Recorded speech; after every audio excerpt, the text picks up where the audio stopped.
So from this point on, our lives will never be the same. Never again will we look on what we've done the same. There is no getting the people we were before we pressed record back. They are gone forever. They are dead, and there's nothing we can do to bring them back. Because now we've started officially recording the first episode of the Warrior Cats Experience. Welcome, Welcome. episode 1, season 1, episode 1 of the Warrior Cats Experience. Yeah, I'm Ron. I'm Mitch. And we're your hosts. So if you tuned into the prologue episode that hopefully is live, we tried our best to make it be that way. It's our first time doing this, so there's gonna be some bumps. Yeah, hopefully that episode is live, and if you wanted to listen to that, you got the ability to, so you get the detailed overview of what it is that we're going to be doing here. But for the purposes of this being the first episode, let's just give like a brief little what our deal is. Yeah, so if you didn't tune into the prologue, the Warrior Cats Experience is Ron and I coming together to reread some of Aaron Hunter's famous books in the famous franchise of Warriors, and discussing how we feel about them, going through the experience again, as we would say. Yes, our first introduction to Warriors was as many people found themselves introduced to Warriors. You know, when you're a kid and you're like, no way, this is a book about cats in the forest. Except now we're, older and wiser and have the facilities to talk about warriors in a more refined and elegant way. As they were meant to be. Yeah, as they were meant to be discussed. So this week we're diving into the prologue in chapters 1 through 8 of Into the Wild, which is the first book of the first Warriors series. The Prophecies Begin. How many pages of reading was this? Like 100? Let me just check right here. Maybe. We reached 101. 101, just over 100 pages. So, but without, I guess it's time to just get right into it, right? We can only put it off for so long.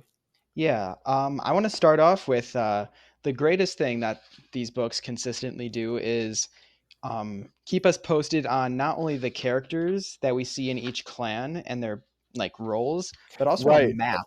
Yes. Okay. I was hoping you would mention the map because I really want to talk about the map. So if you're listening at home, this is great for the audio medium. We're talking about something the audience can't see, and we're 3 minutes in. Yeah, baby. Woo! So if you're following along at home in Into the Wild, the first book, in the first few pages, there is a printed map. And it's a very nice looking map. I really appreciate when books have maps. But Mitch, give me your impression on this, man. One, I appreciate how it allows us to visualize exactly what what this area is intended to look like. It also helps give us a general idea of what like Thunder Clan, Wind Clan, River Clan, and Shadow Clan live, like the environments they live in. So you learn a bit more about who they are as people, or as cats. Cats. That's the important thing to remember. They're not people. They're not people. They are not people. I also find it...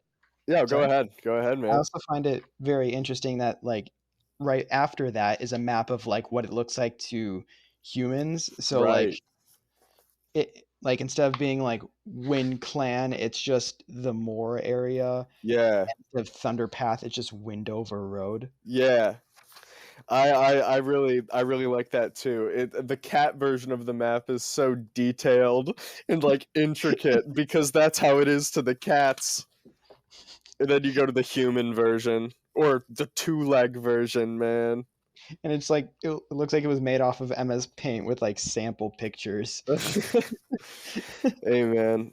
It also kind of puts into perspective like how much space these cats are working with. Like this map is like obviously probably condensed a bit, like just for simplicity's sake, but Yeah. like kind of shows it's not that much space that this is all happening in. I mean, Like, yeah, but like they're also cats, so I guess right, their right. So, space isn't that demanding. right.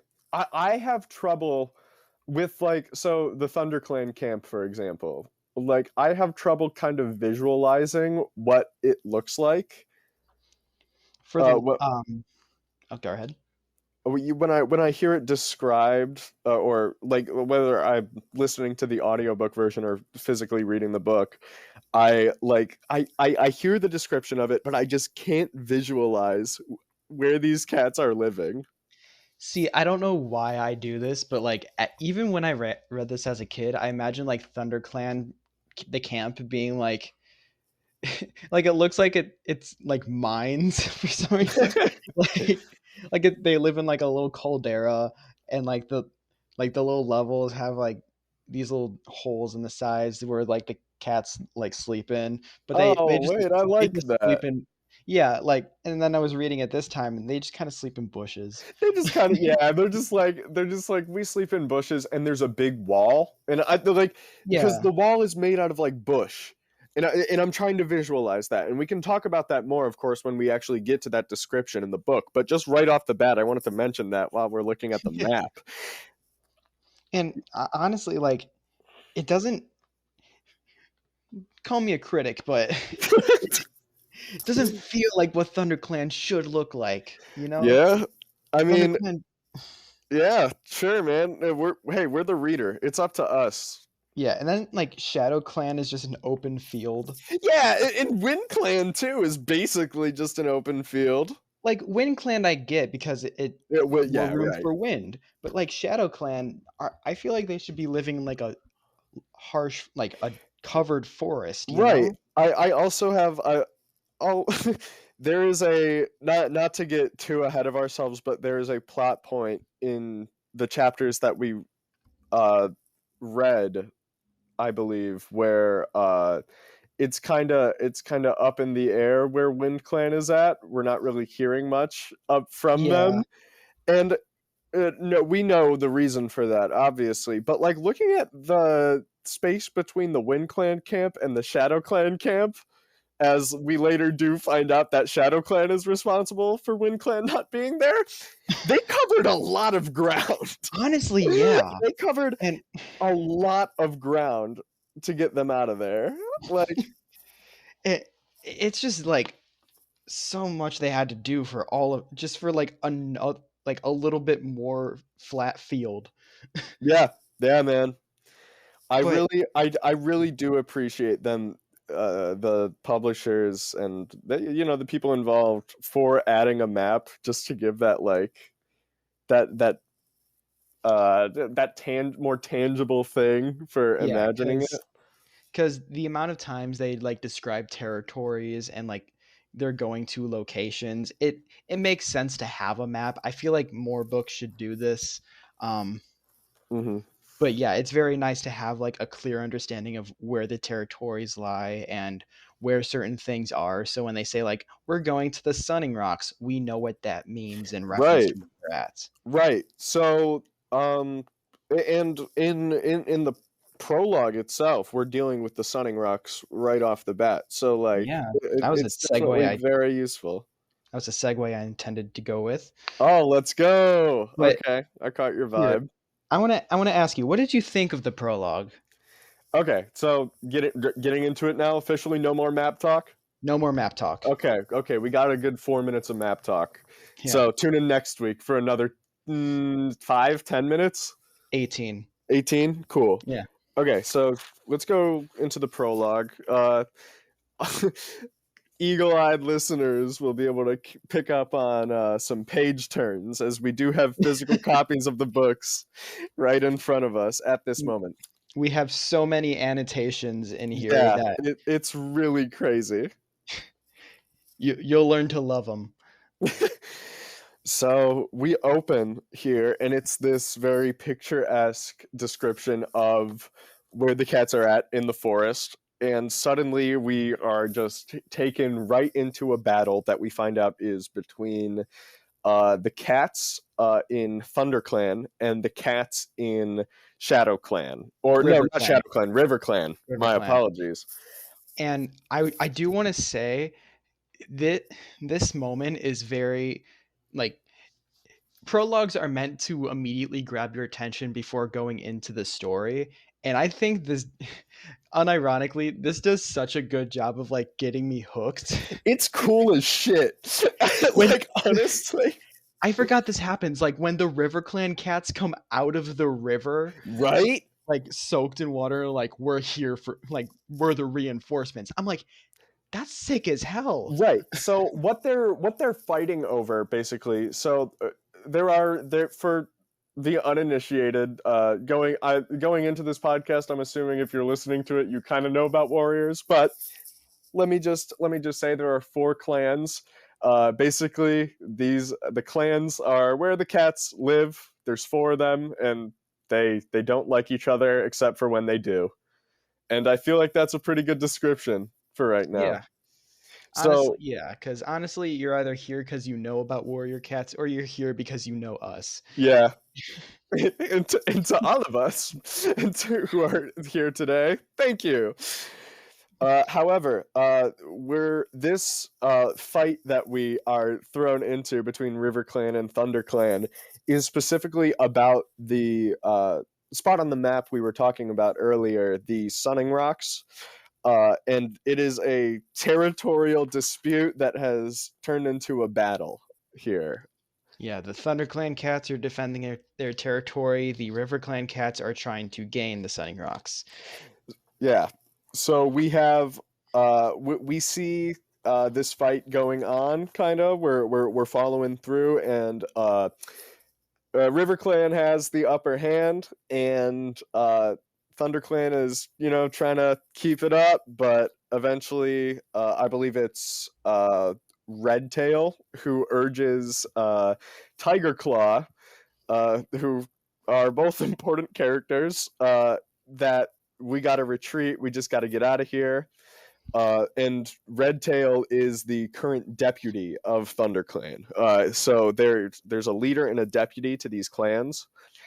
And so Redtail is pretty much the second highest dude ranked in the clan. And he gives the order to retreat, much to the chagrin of Tiger Claw, who is a very powerful, important warrior, but is outranked by Redtail, so all the cats are forced to retreat, and they end up losing the Sunning Rocks in this battle. Yeah, and then at the end of this prologue, we'll promise to be a lot more concise when like going over the events in the next Of course, chapters. the prologue Yeah, is just a bit important for yeah. context. But yes, at the end of the prologue, we see Blue Star, the leader of ThunderClan, and her medicine cat Spotted Leaf discussing the current situation of ThunderClan. They're very low on warriors. They are running low on food, and they need more men or people.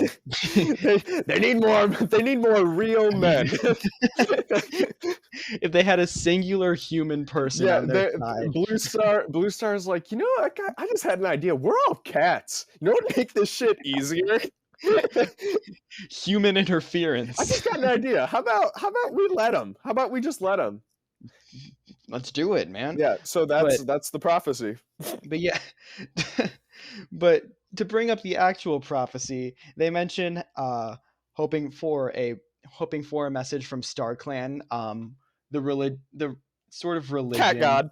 cat god, cat heaven, Yeah. whatever you may call it. Hmm. We go into more detail later when it gets Yeah. talked about more. But they're hoping for a message, and coincidentally, they get that message with a shooting star going across the sky, and all of a sudden, the who is it? Spotted Leaf, Medicine the medicine cat, cat, Spotted just goes Leaf. like, "I heard the message," which I thought was kind of goofy. Yeah. StarClan sends a message by a shooting star. Okay, And like, and then Spotted Leaf. The Blue Star notices that Spotted Leaf has received a message from Star Clan. And would you like to say the prophecy? Fire alone can save our clan. Yep. And then to which Blue Star responds, verbatim from the book, "Fire," Blue Star echoed, "but fire is feared by all the clans. How can it save us?" And Spotted Uh, Leaf doesn't know. I don't know. I don't know. That's all they told me. But ultimately they decide that StarClan has spoken, and that's that. So fire is going to save their clan. And we as the reader are left wondering, I wonder what that means. Yeah. Yeah. And then we change scenes for chapter 1 with and change point of views to Rusty, a local house cat who dreams of bigger things. Right now he's dreaming of catching a mouse, but after that, who knows? Broadway, New York City, the lights. Rockefeller Center, we'll That's never what this know. book series is about, right? It's about a cat going on Broadway. Warriors, Rusty goes to Rockefeller. That would be awesome. That was my favorite episode of 30 Rock. But yeah, just kind of going through this chapter, Rusty's kind of going through the average day in a life of a house cat, and he doesn't seem satisfied with it. He he dreams of bigger things in the wild. He enjoys spending his time outside. He doesn't like being confined to the house. He thinks his food tastes bad. He thinks that his bed is fine, but man, if he could just sleep outside. He doesn't even like the water. He doesn't even like the water, man. He which says is a that fresh puddles are better. which is a great reference to the fact that cats and dogs have a different sense of taste, so they can tell the difference between different sources of water. Boom, biology, bitch. Wow, that's awesome. Hey man, let's put in a little sound effect whenever we're doing like a little biology alert thing. We go biology alert. Biology. Biology alert. Come All on. right. But yeah, moving on. Also, I thought it was weird that like his owners, who are hardly ever mentioned, kind of just let him outside in the backyard every now and Right. then. I'm Yeah, like, yeah. I have a note in I here. know It's I like, know I would never let my idiot cats outside. no, my idiot cats would die if they ever ran outside. Well, one of your cats you got in your apartment right now, and man, oh man, I would not want that cat wandering around where you're at. No, we don't trust this local area that I live in. That you'll never know. That you'll never know. It's not even that bad. Don't tell them. Don't Okay, tell him. All but right, yeah, but so our hero Rusty rejects his house cat life briefly and goes outside to his back garden, where he runs into his buddy Smudge, who lives next door. Smudge is my favorite character of this entire franchise. I hope you all know. Yeah, man, Smudge is the prince who was promised, bro. He comes back in the end and really takes care of business. The second coming of Smudge. So they're talking about the forest, and Rusty is like, "Man, I want to go in there. I want to see what's up." And Smudge is all like, "Nah, man, you can't do that." You ever heard about those feral cats that live in the woods? Yeah, man, there's all these cats that live in the woods, and they wear leather jackets, And they have religion? and they It's got way too dangerous. switchblades. It's GreaseClan, Ron. Can't go in there. They got Danny Zuko's star. He's the leader of GreaseClan. Rob Lowstar. Rob Lowstar. We don't know. Oh Lord. Oh man. But they Yes. don't like the forest cats. Smudge thinks that the forest cats are mean and bad, and though they might not have leather jackets and switchblades, they're aggressive, and they live in the forest. They can't be trusted. Yeah, they live outside the comfort, and Smudge gives the example of his old pal Henry, who is doing great as a house cat, while Rusty just believes he was chill, but then he got all of a sudden really lazy after this quick trip to the vet. which we'll mention later in Yeah, detail. we definitely have some things to talk about with that. But But regardless of um you know, smudges and things, Smudge's beliefs about the forest, Rusty don't care. Rusty's going to go into the forest, and he does. and this is where he encounters, or is in this case attacked by this small gray cat, who he later learns is Gray Paw. Yes, Graypaw is a ThunderClan apprentice, which means that he is training to be a warrior, which is like a cat fighter, basically. But the thing about Rusty getting attacked by Graypaw is that he doesn't just tuck tail and run like a normal house cat. He actually fights back. Yeah, and he honestly gives Gray Paw a run for his money. Um, to which Gray Paw Even Gray Paw mentions, acknowledges. yeah, he's like Yeah. pretty good for a kitty pat, which is what they call domesticated cats in this Which must world. be an insane thing for Rusty to hear. He's like, did this dude just call me a kitty pet? Yeah, I know I know how Gray Paw is very blunt when he just talks about things to Rusty, who has no idea what is happening ever. Yeah, I actually have an annotation right here in my physical book that says Graypaw shares a lot of info with Rusty. And Rusty is just kind of like, yeah, I get this. Yeah, like he goes, I'm like he's what? I'm Gray Paw. I'm training to be a warrior, a ThunderClan warrior, and then Rusty just remains silent. He's like, "What the fuck are you talking about?" Yeah. Like, are you for real? But he you know, he begins learning from Graypaw, this dude who just attacked him, about ThunderClan. ThunderClan and many of the other clans. Gray Paw is a very in this book, Gray Paw is used very extensively as the exposition machine. Yeah, they're kind of like, huh? We need a good way of making sure Rusty knows everything right off the bat. Hey, I got it. I have made many comments about how Gray Paw is very much the Ron Weasley of this book series. Yeah, There, and I think I've come around on that.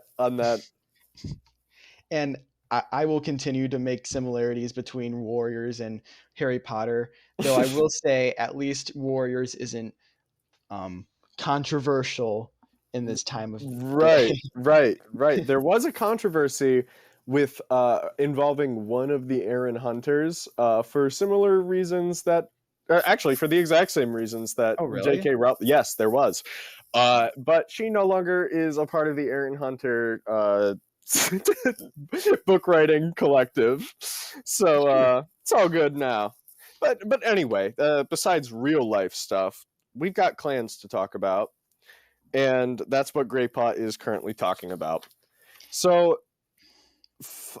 Rusty in this moment is like, I don't understand why you would want to live this life, this life of rough and tumble stuff, because Rusty might like hanging out outside, and like maybe trying to catch some wild prey every once in a while, but he's not trying to live out there right now. He's comfy.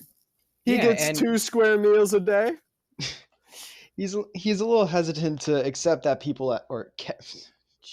that cats actually do this.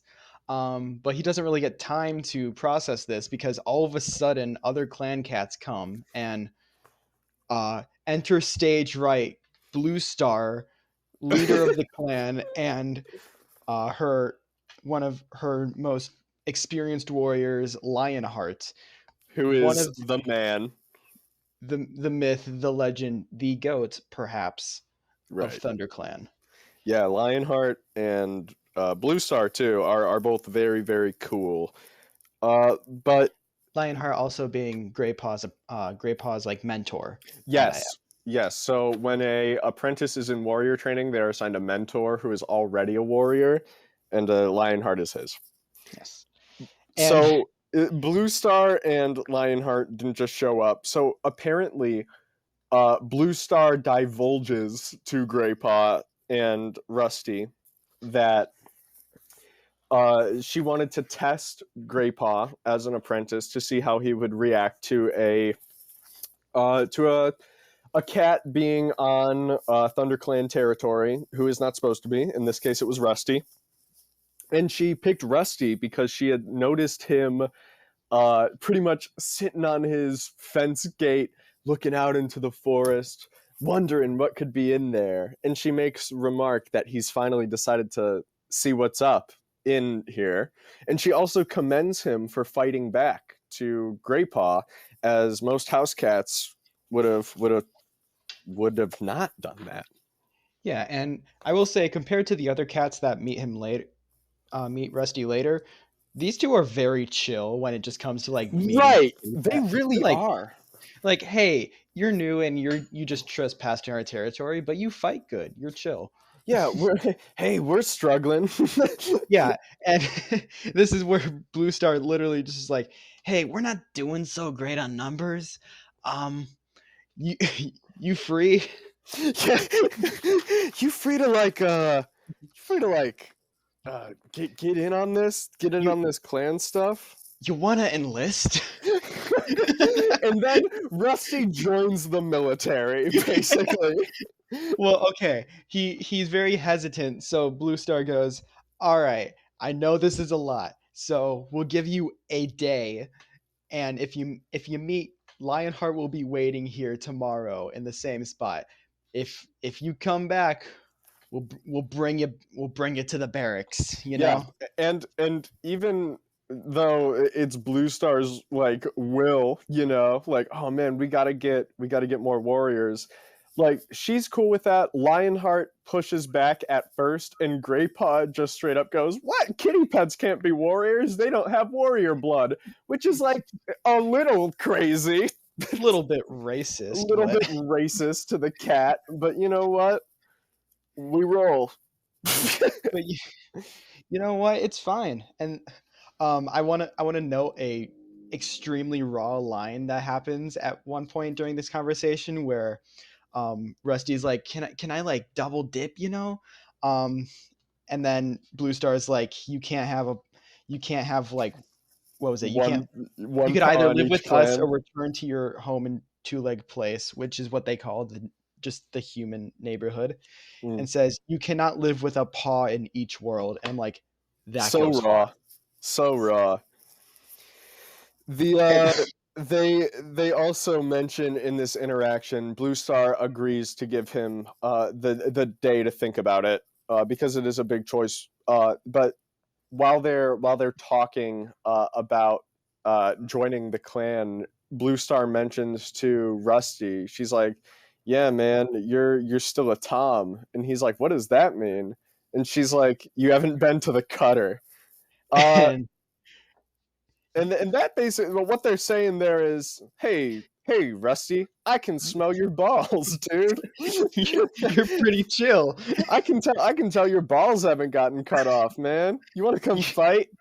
Yeah, You want to join the military? You want to join the army? we Look, for context, Ron and I had previously discussed this part of the chapter before, and we both had this almost the same exact annotation for this conversation. yes, we did indeed. I can smell your balls. You're chill, Blue Star 2022. Yeah, yeah.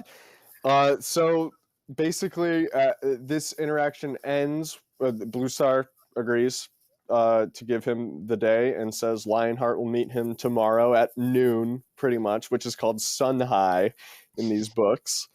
You'll learn to get a grasp of the cat slang as we Right. go on. And chapters 1 and 2 kind of bled into each other, but now we're entering chapter 3. So Rusty wakes up in his home. He's inside now. And he goes to tell Smudge what just happened or what happened the night before. And Smudge is shocked to learn that not only were the forest cats cool, I guess, but that also Rusty wants to go join a gang. He wants to go. Yeah, He wants to go join the forest gang. the forest. Thunder Gang. Yeah, he wants to go join Thunder Gang. And he very much is like hoping that Rusty stays back because he's like, it's not going to be the same without you. And it was kind of genuinely sad to read this because Smudge was like, I thought so too. Smudge is like actually sad. yeah. He So he but it won't be the same, Smudge wailed. I feel so bad for Smudge in this moment, but like, Please don't go, Rusty, he mewed in alarm. I might never see you again. Rusty nudged him affectionately with his head. oh, Like, gay man. lovers, Cat boyfriends. cat Yes, boyfriend. this was one of the many moments where I marked cat boyfriends. There's more to come. Also, Rusty briefly mentions the cutter to Smudge, and Smudge is kind of like, whatever. He's like, hey, that must have been what happened to Henry. Man. Dude, crazy. But Henry seems all right. Yeah.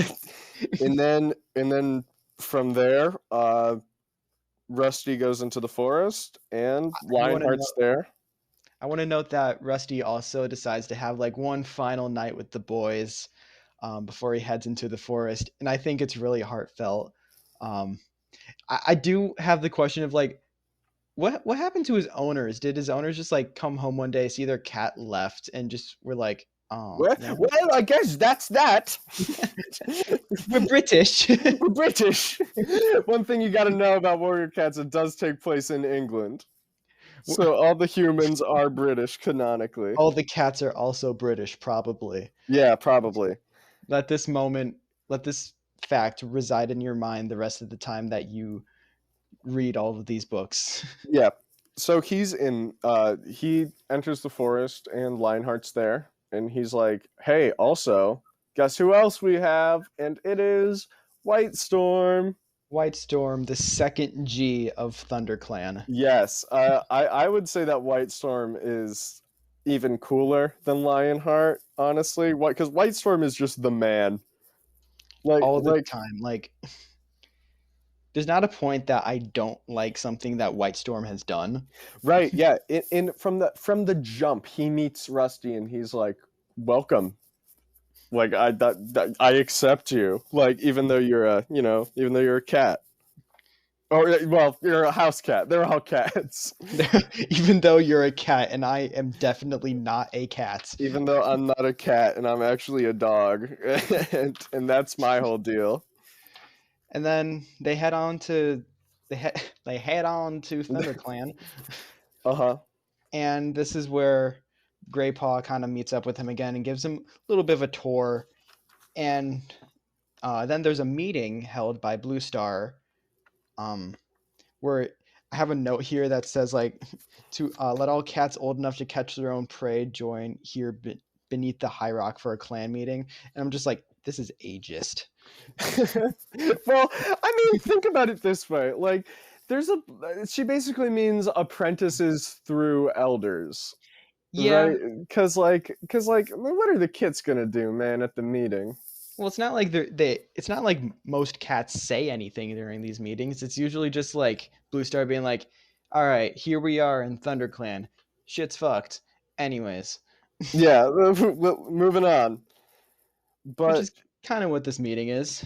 but so Rusty has entered the camp, obviously, and he's taking this all in, and he rolls up to this meeting that has been called by Blue Star because he has entered the camp, and obviously she has to acknowledge why this dude with a literal collar on with a bell attached to it is walking into the camp.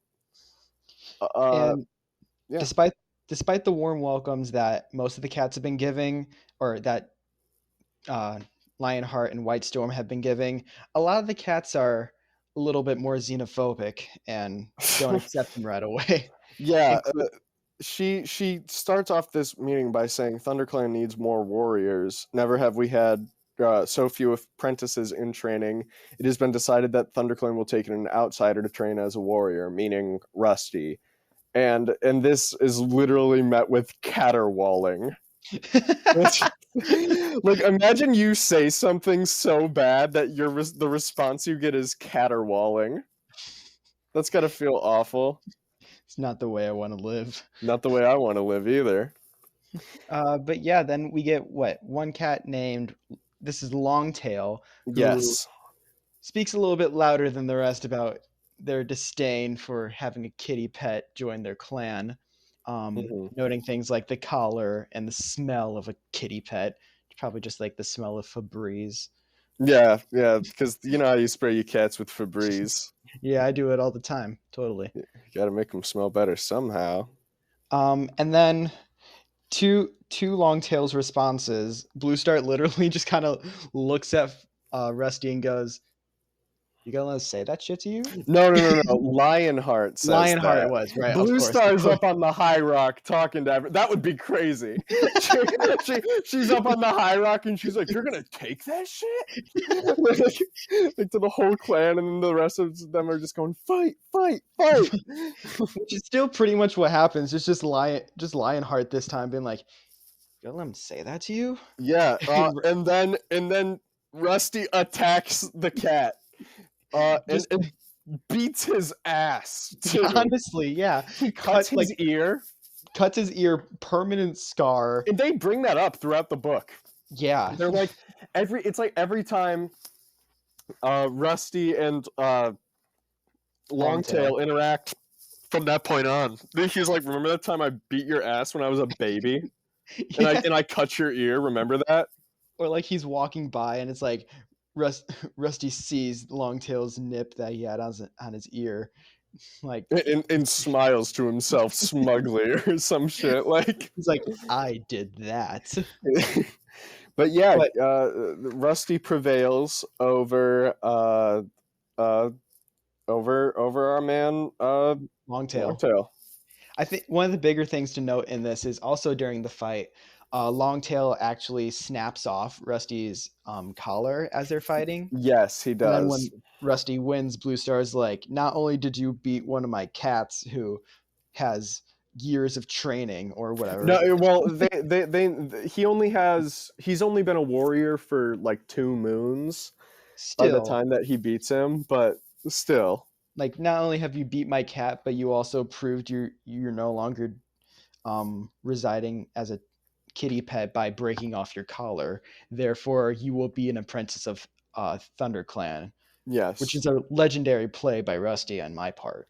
Yeah, and so that he through this basically trial by combat, Rusty is allowed to enter ThunderClan and is Blue Star looks at him and is responsible for giving him his clan name. So, as you've heard through this, a lot of the cats have names like Gray Paw or Lionheart or Blue Star.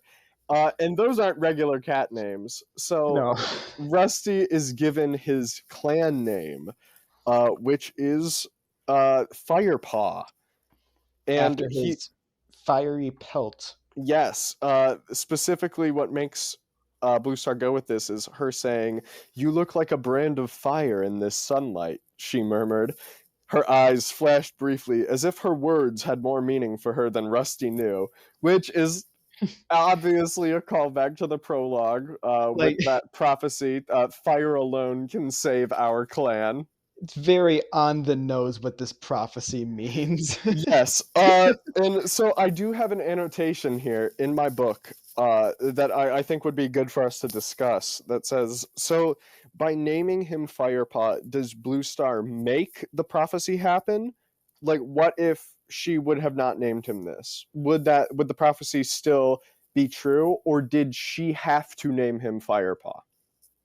I think the existence of Firepaw, just like this fire red cat that shows up out of nowhere, is what is like the prophecy making itself true. And then her calling him Firepaw essentially solidifies the fact that this is what the prophecy has given us, you know? Right. My question is more just that, like, is she the one putting the prophecy into motion by naming him that? Because she physically made the choice to name him Firepaw. So is her action what made the prophecy happen? Or was the prophecy already happening? And it was just like, it would have happened even if his name wasn't Firepaw, you know? You know what? It's really hard to say right now. And it's probably not that deep either. This but this is a book made for like 8-year-olds. yeah, but you know, we are not. so, so Fair enough. Fair enough. dude, most of this podcast is us reading a kid's book and going, "Oh, that's unrealistic." It's like, what's the deeper meaning to this Yeah, cat man. book? But like, you know, that's just something that was kind of on my mind there because she was responsible for him having the name Fire. You know what? I feel like they'll go more into that as the Hopefully. series goes on. Oh, yeah, I guess we'll see. Maybe he'll have to prove himself or something. Who's to Yeah. say? I do also have a note with like the changing of names. This is a very trans friendly book series, just with Yeah, man. how easily people accept that names have changed Yeah, and like man. Everybody can learn a thing from these cats. oh wink, oh wink. Over here on the Warrior Cats Experience, we say trans rights. Yeah, shout out It's, to all of our trans listeners. and so do the Warrior Cats. Uh, So now Firepaw has his new name, to which he is, and after being named, he is accepted by most of the cats in the clan, and everybody's cool with him. And now his buddy Greypaw is coming over to him. and Greypaw at this point, Greypaw is so out of pocket in the next 2 pages because he's like saying, "Oh, like, oh, here are a few of the cats around. By the way, that's Spotted Leaf over there. She's our medicine cat. She's not bad looking, really. Like younger and a lot prettier than most." And I have a note that's like, "Greypaw, what the fuck?" yeah, yeah. And that's not even worse because then another cat walks by and he's like, "That's Darkstripe. Where is it? Darkstripe is neither young nor pretty." And I'm like, Yeah, dude. they're like, man, that cat is hot. Not that guy though. He's fucking ugly. like, come on, guys.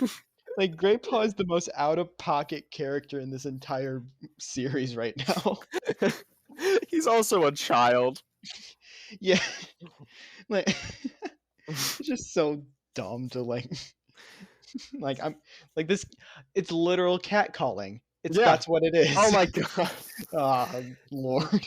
Yeah, but with this introduction to a couple of the other characters, Spotted Leaf and Darkstripe, we don't have time to meet any of the other ones. Yeah, Because 'cause now it's time for the next major event of the book to happen, because yeah. one page has gone by where nothing major has happened. Yeah, like you think him becoming an like Firepaw becoming an official warrior cat and getting his name is solid enough events for a chapter to end. But the But chapter no. doesn't. The chapter goes on, and in fact, now we had Enter stage left, Ravenpaw. crashes through the wall of the camp to announce Redtail is dead. He's covered in blood, disoriented.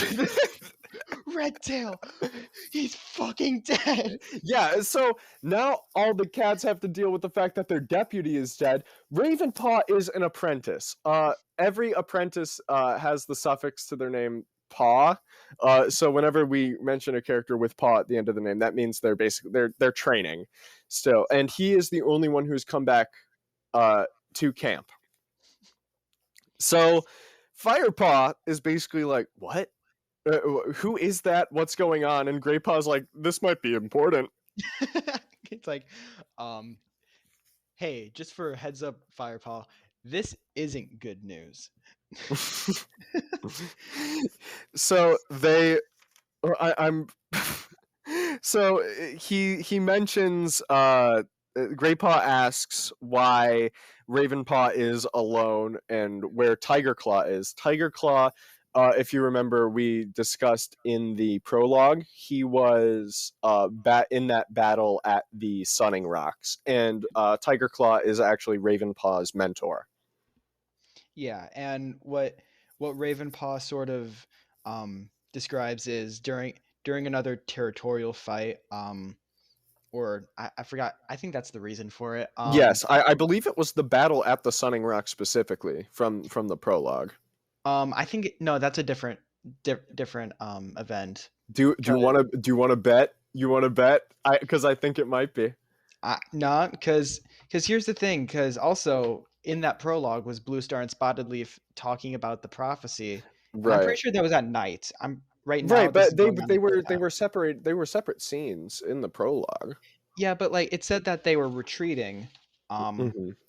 and oh yeah, they were retreating, and like the River Clan cats were celebrating that they just won. So this is a separate fight. All right.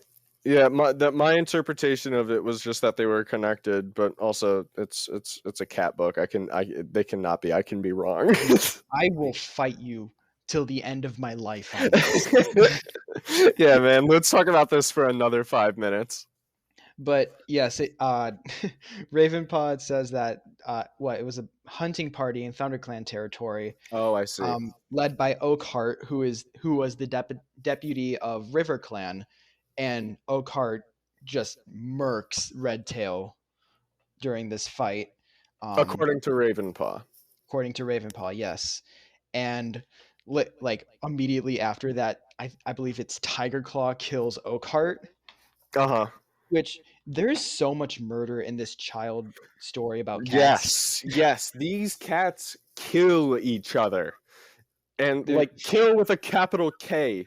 They die forever, usually.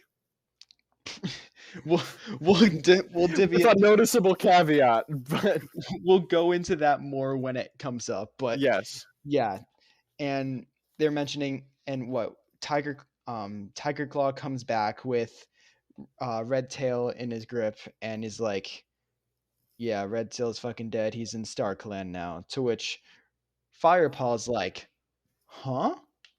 Yeah. And we're now entering chapter 4. All these chapters do Yeah. really bleed into each other at first, but chapter 3 ends with Ravenpaw saying Redtail is dead, and from this point on, now Tiger Claw enters stage left. Tiger Claw Stage left. carrying the dead body of Redtail.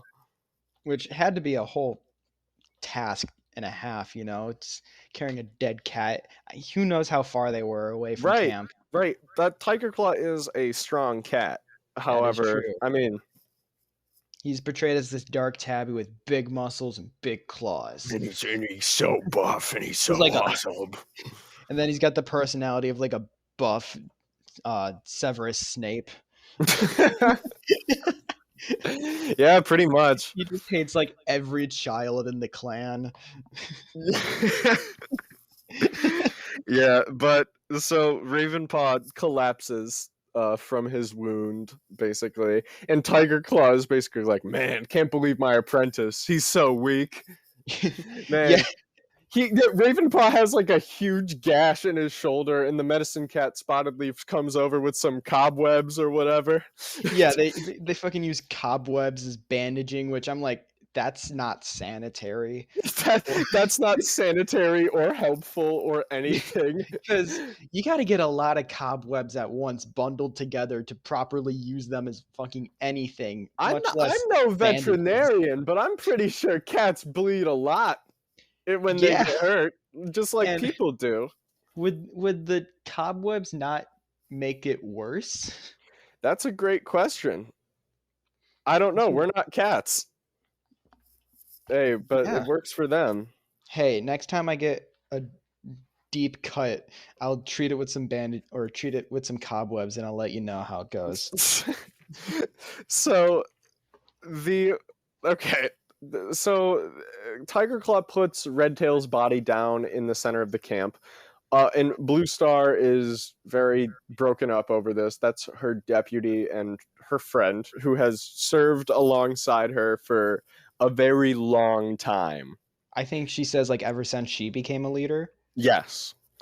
So the cat is in the center of the camp, and then all the cats start coming up to the cat to share tongues one last time. And to the uninitiated, that may sound like the craziest thing you've ever heard. That's just what Like, they call grooming each other. yeah, like when cats like lick each other on the forehead to like groom each other. That's what that is. It's not that deep. I do have it annotated here though, where so Firepaw is like, why is everybody going up to him? And Greatpaw is like, they'll share tongues with him for the last time, which I annotated here. Quick, everybody lick the dead guy. so everybody goes up to this cat and licks him, and the One dead last body time of this cat one last time. to honor him as he moves to StarClan, which Greypaw expositions a little bit more on what StarClan is, which is again their afterlife and their god. Yes, And it's a 2-for-1. he mentions how it's this heavenly tribe of warriors, and you can see them in silver pelts, which is what they call the sky at night. Mm-hmm. And I have a note here for he says that like every star that you see is a Star Clan warrior, and I put in a note. Aaron Hunter saw Lion King once. It's like I'm gonna use that. Yeah, man. I can totally swing that. But then yeah, so they're mourning the dead. I think they're mourning the dead. I think Firepaw's like, hey, should I go in there? And Greypaw's like, nah, you didn't know this guy. Yeah, you didn't know this guy. Hey, let me show you around some more. Don't lick the dead stranger. And then that's what they don't lick the dead guy. You didn't know the dead guy. Only people who know the dead guy get to lick the dead guy. It's tradition. It's tradition. And then they sing a song. Tradition. I love Fiddler on the Roof. Firepaw on the roof.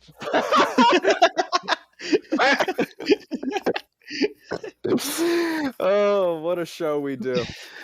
So Firepaw is getting shown around some more by Greypaw. He gets shown the rest of the stuff. The Warrior's Den, which is described as basically a hole that's covered by some lichen. And then there's the nursery and the Elder's Den. And then when they're interacting with the elders, I just wanted to say how they're like, "Hello, youngster," and like, and they talk like old people, like real old people, and I'm like, wait, hold on, wait, how?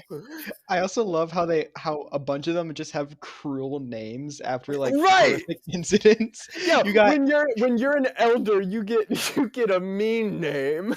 or like they had them since they were warriors. Like there's Half Tail, whose half of their tail was bit off. They later say it was by a badger. Yeah, it was by a bit off by? badger. A badger got that guy, and they're like, Then- "Well, this is your thing for the rest of your life." Yeah, then there's another cat named One Eye. Give you 3 guesses as to why he's called One Eye. Like imagine in real life if you just like lost your arm and people called you, "Hey, One Arm, how's it going?" Yeah, like that's not cool. Like, But that's what these cats do. and it seems like the cat being named this is okay with it. Mm-hmm. They just kind of roll. You know how it is.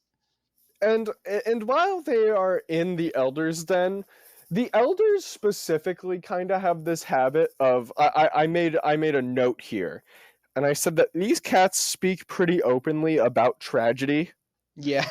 Like they all the elders are just kind of talking in this moment where Firepaw and Greypaw are hanging out with the elders. Firepaw tastes a mouse for the first time, and he's just like, yummy in my tummy. Like, yummy, I love mice. Oh my god, I love raw mouse flesh. and they talk about how it crunches, which they eat the bones. Yeah, that's a detail I wish They I eat didn't some of the know. bones. And I think that's just really a thing we have to think about. But these cats are now talking about how Redtail is dead, and they're like, man, Blue Star's got to appoint a new deputy soon because Cat God said so. And they were like, man, you remember when Blue Star was appointed as deputy herself? Because before being the leader, you got to be the deputy. Yeah. And then and then just Dappletail, who is one of the elders, is just like, yeah, man, I remember when she became the deputy. Say, wasn't that right after she lost her kids? Yeah. It's It's like like, whoa, hold on. it's a mix of casually talking about tragedy and also being the most expositional machines out there. Yes, yeah, Like the elders and Greypaw are the main source for exposition about the clans and clan life for Firepaw. like at least with Grey Paw, it makes sense because it's this cat telling the cat that's never been here before what's the hip hop happening. Yeah. Um, but like these cats are just like they're talking to each other. They all know these events that happened, and they're like, "Hey, don't you remember when Blue Star became deputy after she lost her kids?"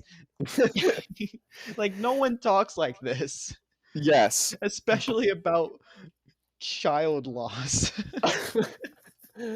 So we eventually were out of the elders den and the free discussion of tragedy, and now it's time for Blue Star to appoint her new deputy, and she appoints Lionheart. I have this marked as truly a win. Yes, yes, big win for ThunderClan. Lionheart deserved it. But the thing is about this is that every cat there is happy for Lionheart, but there are some cats who are kind of like, I wonder why Tiger Claw didn't get promoted. Yeah, because what I believe either before or after this announcement, Grey Paw's like, or like, you know what? I think it's gonna be Tiger Claw because Tiger Claw is like really strong and cool. And not to Um, mention, he brought back Redtail. yeah, like he avenged Redtail's death. That's like a whole thing, and then Lionheart gets announced, which I believe was right. Oh, Lionheart's totally, yeah. one. I think they said what one of the more like even more experienced than Tiger Claw Tiger is. Claw. I also love the fact that like while they're celebrating, Firepaw looks over and like Tiger Claw's got this 1,000-yard stare at Blue Star.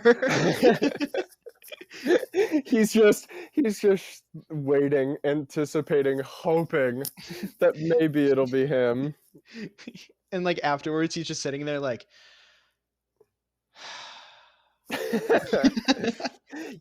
They do make a point that he doesn't look visibly torn up about it, and he congratulates Lionheart, but we all know.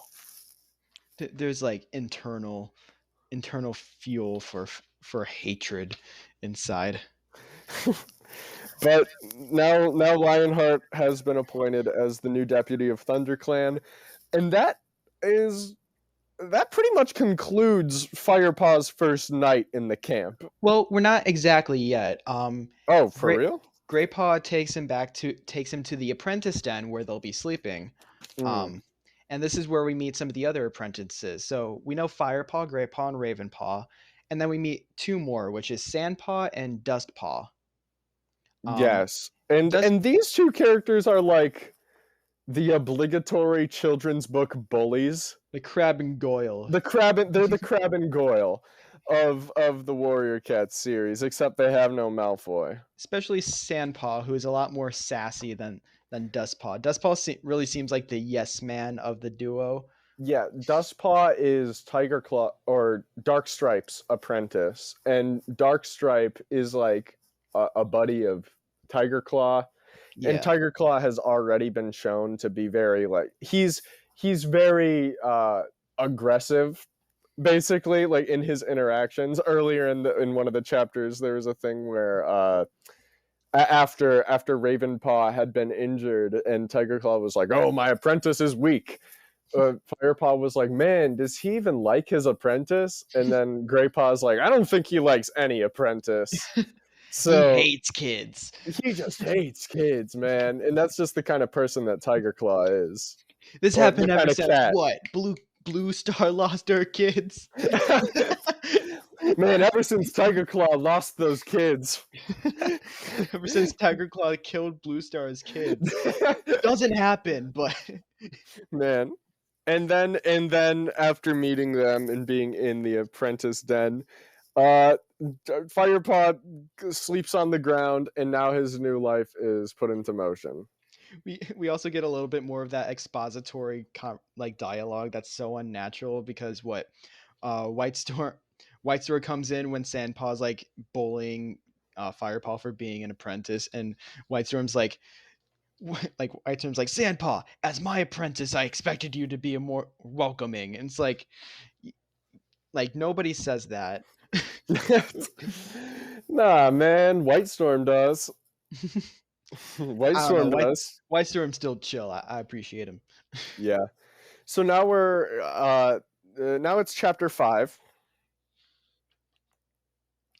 Yeah, chapter 5 and 6 kind of become a little bit more. So there's phases in these books where it's a lot of walking. Yeah, so now we're in the walking section.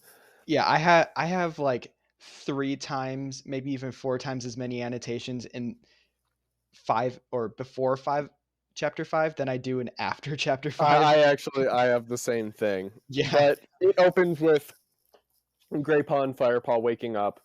And Firepaw's kind of like, "Hey, what's the deal with Ravenpaw?" And the Greypaw's like, "Yeah, he's in the medicine den. Basically, Ravenpaw's in the hospital. He's hanging out. He's in the hospital wing. Yeah, he's being treated." Yeah. And then Greypaw and Firepaw go on their first day of, or Firepaw's first day of apprentice training with, I believe it's Lionheart and Tiger Claw, because Yes. Tiger Claw does, his apprentice is currently not doing well. Yes. That much to his dismay. Yeah. So Firepaw does not have an official mentor yet. Yes. So they show up, the apprentices, to their mentors, and off the bat, Tiger Claw is giving him a hard time. He's like, "Oh, I expect you guys to be on time." And then Lionheart's just like, "Lay off, dude. Oh my god, they're Shut the kids. fuck up. Shut up, Tiger Claw." and then they do some training. Yeah, they what? They go around to the borders to so that Firepaw knows the territories a little bit more, and like where ThunderClan territory ends. They Mhm. take him around by the RiverClan border, to which they talk about how they have to remark the scent of the territories. To Yes, which, I'm glad that you brought this up too, because the phraseology they use is "sprayed his scent," and which just means he's peeing, which is like, fine. It's fine. They're animals. They do that, but I just don't like the word "spray" and "his scent" in the also, same sentence. as well as the fact that like you don't need to write down that like in this current moment Tiger Claw just pissed on a tree. We don't Well, need to I mean, see that. they can say, yeah, and then they mark their territory, right? They need to, they're Yeah. to show what they're doing, but the phrasing, man. Yeah, but like even in later books and chapters, like they will frequently mention when cats have like sprayed territories or made dirt, which is their terminology for taking a dump. And they hit it, they hit it. It just happens so often that it is one of my major complaints of the series. You don't want to know every bathroom action Yeah, like these cats take. when you're hanging out with the homies, I don't want to know every single time somebody has to go take a shit. Like just go, I'm using the bathroom, and even then like you don't need to keep saying that. Yeah, man, these cats should be more like people. I agree. They have religion and territories. They're basically there. They're basically people. Hey, how about we start wearing clothes, guys? How about we get a job? Cat clothes. Cat clothes, cat It's clothes, gotta cat happen. clothes. But they go throughout the limits of their territory, and Firepaw is made familiar with them. They go to the Sunning Rocks too, which are now like a RiverClan territory, but formerly ThunderClan territory. So they're around those. Yeah. They go to that border. Yeah, and I think they do a little bit of hunting practice, or no, that's the next day. And That, yeah, I think that's the next day. within the same chapter, after the first day of training, they continue with training with hunting practice, in which Ravenpaw comes back because he's feeling a little bit better, not completely recovered, but still. And Tiger Claw still is like just calling him out for not being at his perfect shape right now, even though he has like a gash in his leg. Mm-hmm.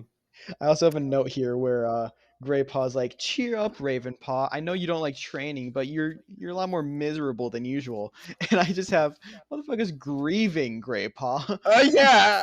He witnessed the death of a beloved deputy and was attacked himself. He's probably having a traumatic experience. Yeah, man, these cats don't care. Cats don't have grief. This is a science fact. Yeah, they they are. When did you say that they go out hunting? Around 65. Yes, true. Yeah, literally, Tiger Claw suggests that warriors should suffer their pains silently, and it's He like, lives by the whoa. he lives by the be a man, grow a pair ideology. Yeah, and I mean he does still have a pair, which, Yeah, as we have still a as we have Tom. previously discussed, he is still a Tom.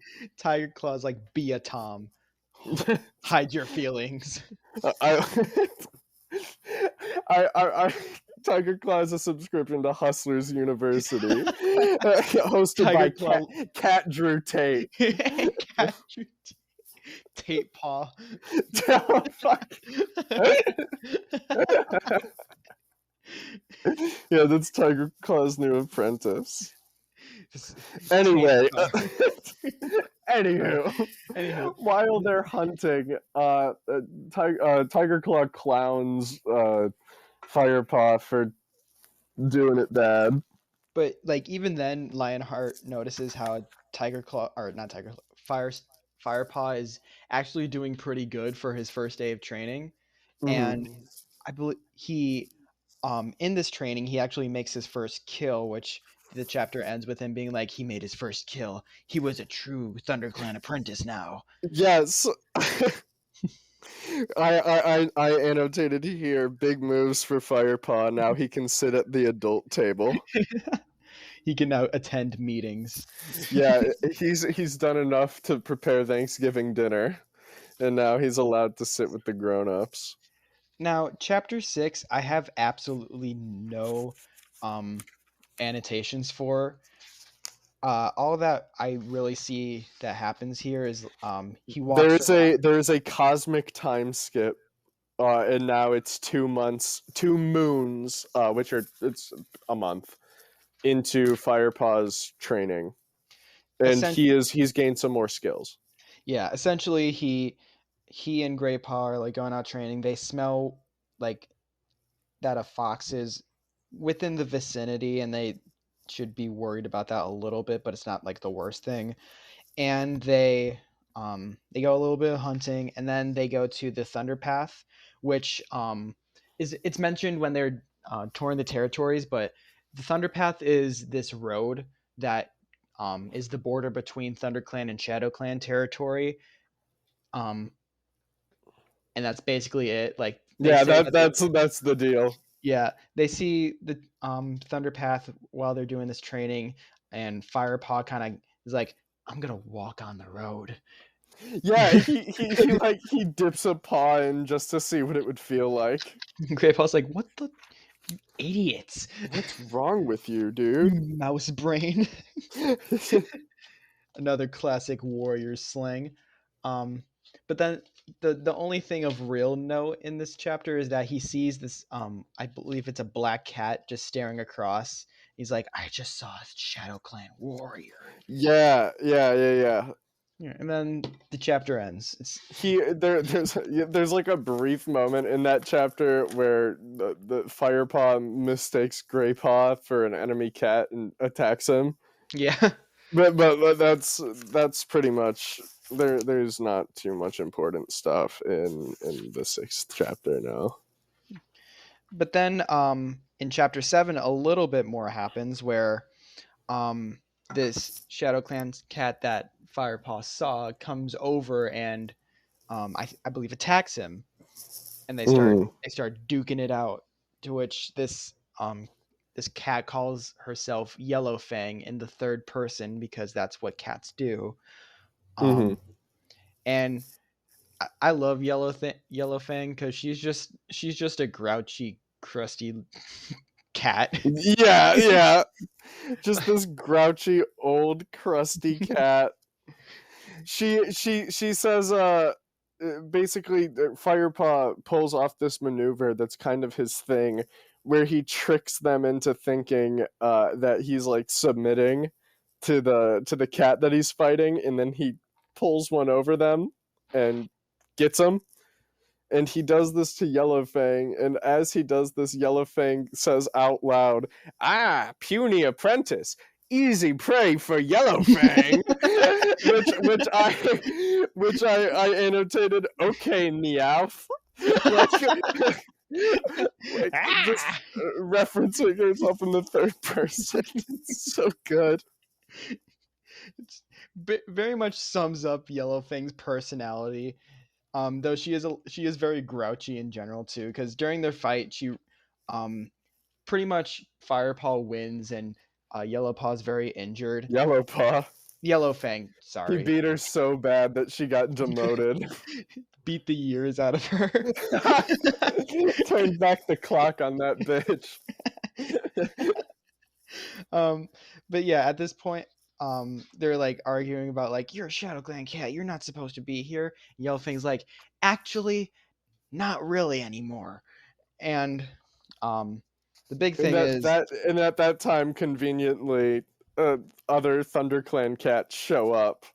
what happened was like Yellow Fang got beaten so hard that she couldn't escape, and she was really hungry. So Firepaw got her a rabbit to eat, and then he was like, no one's gonna see this, and had some of the rabbit himself, which is a Which is a no-no. big no no because clan cats are supposed to hunt for the clan before they hunt for themselves. Yeah, and this is And also like his first time being out as an apprentice, just going solo. yeah, so when the ThunderClan cats see this, they're like, not only do you have a Shadow Clan cat with you, a Shadow Clan medicine cat, which is what they reveal Yellowfang to be. So basically, Firepaw is caught by his clanmates sharing food with, to their knowledge, a cat from Shadow Clan who is no longer a part of Shadow Clan, but they don't know that, man. They just know that she is a Shadow Clan cat. So essentially, they bring her back in. Blue Star believes that they can use her for information because what she says is like Wind Clan has been very silent recently, and they believe that Shadow Clan has taken Wind Clan territory. Yes. And I believe there is a is there a moment where they mention that they had gone into Wind Clan territory, or does that happen later? I think that happens later. Okay. Well, at this point, Yellowfang is brought back into the ThunderClan camp, and everybody's, kind of going a little bit crazy about that.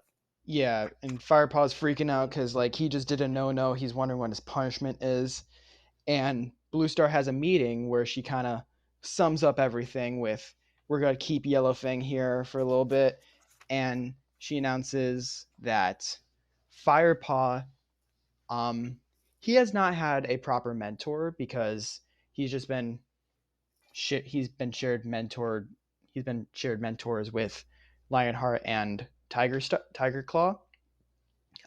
So what she decides is she will be Firepaw's mentor, Yes. and everybody's So like, "New development." yeah, and somebody remarks that the leader of the clan usually will only train the kits of deputies.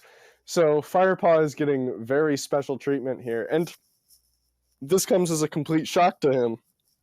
Obviously, as he just broke the rules. He broke the warrior code. They call the rules the warrior code.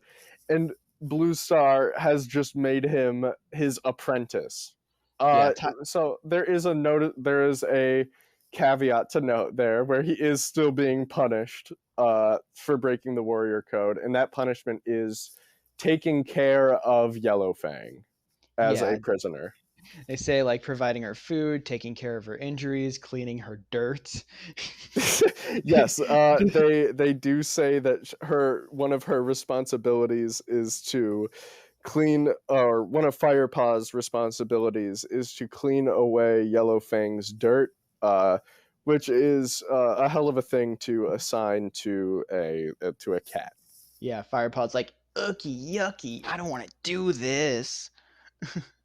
So yeah, he has to take care of Yellowfang as punishment, but now he's got a mentor, and it's the leader of the clan. Yeah, and we end this chapter and this section of our podcast on the fact that some cats are still very disapproving of Firepaw being there. Longtail does come up and is like I said, outsiders always bring trouble. To which I note, xenophobia runs deep. Yes, they also mention that Uh, Wind Clan has been driven out, as we touched on briefly. So they're just not in their territory anymore. And that's the other important thing that was mentioned, Yeah. just to make sure that we touched on that. But yes, people are disapproving of Firepaw being Blue Star's apprentice. But yes, that does end that section of the podcast. Yeah. For next time, I believe we're going up to what, chapter 18, I would say. I believe it 18 or 19. Yeah, we'll be reading those next few chapters and doing the same thing we did next time. Yeah. Now that we're at the end of this podcast, I just wanted to like, what's your read on the bit of this book that we have read so far? I'm gonna tell you, I'm hooked. I want to see what's going on with. I want to learn more about Firepaw's journey, especially because I forgot a lot of it. Um, Yeah, it's good to it's nice to like remember, like see how things happened as they're happening again, because a lot of the information is gone from my mind. yeah, same for me. Relearning all of this stuff and especially holding the books has been Yeah, like so like just reignited my sense of childlike wonder and like enjoyment and things. So it's been a lot of fun to dive back in so far. The one thing that I do say as like a bit of a nitpick is that the pacing in these books yeah, are insane. because We talked about that earlier on the show, but but yeah, like you'll either get like very slow pacing where like nothing happens for a whole chapter and a half, like we saw in like chapter 5 and 6, and then you'll also get times where like one thing happens after another. Firepaw gets his name and becomes an apprentice. Then all of a sudden, Redtail's fucking dead. yeah, stuff like that continues to happen where the pacing is very go go go. And you know what? I'm here for it. I am I am so too. here for it. So, yeah, next week we'll be diving into the next section of the podcast. But before we go here, just some things to plug up front. Uh, we are on Twitter at the moment. we've we've made Nowhere social else. media. It's TWCE Pod. If you'd like to follow us, you can send us an email at twcepod@gmail.com to be read on the podcast. with all your questions about us and our experience in the Warrior Cat experience. And any questions you may have about Warriors or what we've talked about on the podcast. We'd Will, love to hear from you. will we have answers? Who's to say? Probably not, Yeah. but we'll sure have commentary.